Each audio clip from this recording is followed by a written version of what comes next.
Welcome back to G&G's Garage. In this episode we are continuing the part 2 of removing the engine.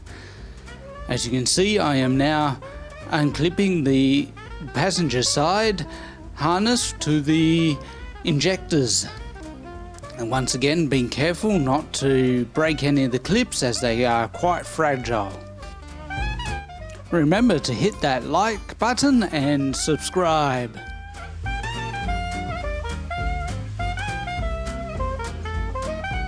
Then I move on to removing the harness to the alternator and unbolting the alternator.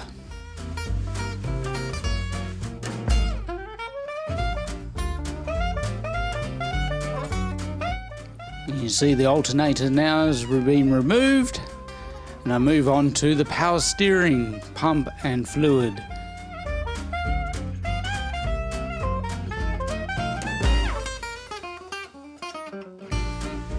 So you see me unbolting the hose to the power steering pump and draining out the fluid.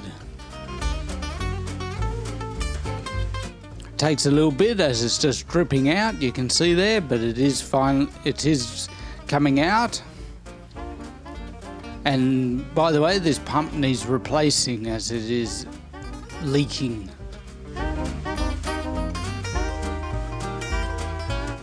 So later I will be replacing this pump.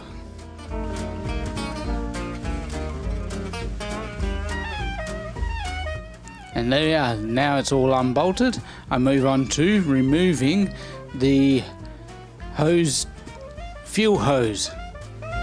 And these are supposed to be quick release. There's a special tool, you can see me. It takes a bit, but then finally it comes out. And now I'm getting the chain ready to hopefully pull this engine out. There is a mounting at the back near the firewall. There's another one on the passenger side. You can see me there putting a shackle on. And now I'm just going to get the engine crane, but before that I will actually jack up the front, remove the jack stands and actually lower the front carefully while leaving the rear jacked up, just to give me a bit more angle to get the engine past the front of the car.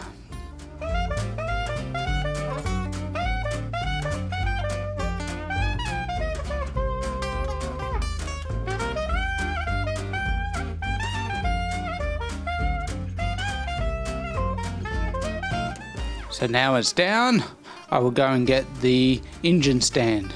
Oh, not the engine stand, sorry, the engine crane in this case.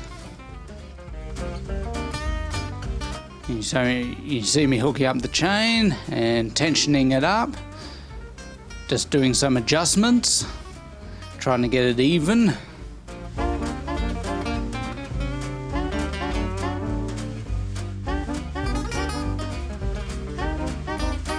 Once it's got some tension, I will start undoing the engine mounts. Now there's two bolts, there's one on the top, and I find out later that there's actually another one on the bottom that's actually easier to get out. So you'll see me struggle for a while here, trying to clear the engine from undoing it from the top. So just as a suggestion, it's actually better to undo the engine mounts from actually the bolt at the bottom. So you see me trying to do it here, but it's just not clearing that pipe, and the harmonic balancer is just not clearing.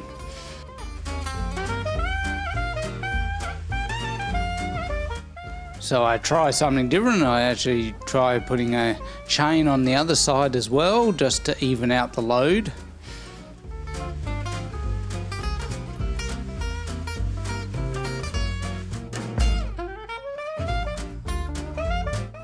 Once again, just adjusting, trying to get it even.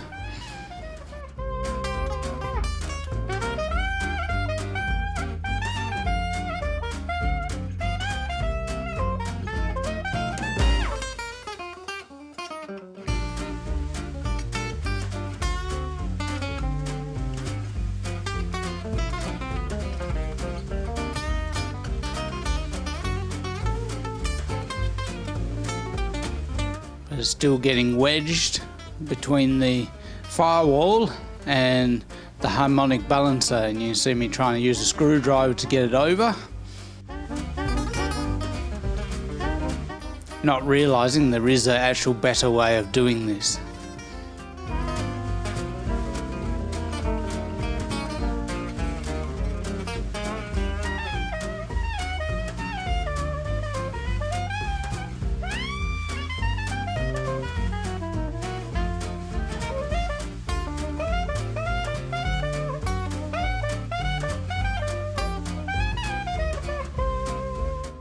Now you see me, I'm going to actually do up the bolts again, the nuts on the bolts, and actually get under the car and undo. You see me now getting under the car to undo it from underneath the cross member, which I should have done in the first place. This would have saved a whole heap of headache. So you see me now, it's able to just get clear. Then I find out it's still hanging, there's a bit of harness still connected at the back of the engine between the firewall. This is why you take it slow, because you don't want to pull on anything, because you're always bound to forget something that needs to be undone.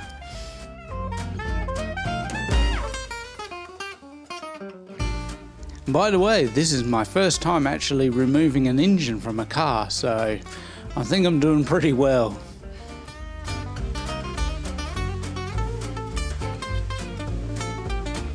And there we are, slowly just making sure everything's disconnected, not just ripping on the engine. There's also a bit of the vacuum line hooked up still, so I'm just removing that from the brake booster.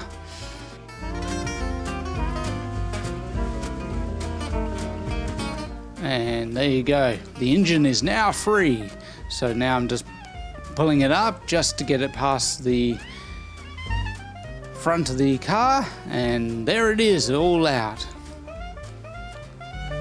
What an achievement. Looks a bit bare in the engine bay there without the engine. A lot of room without it.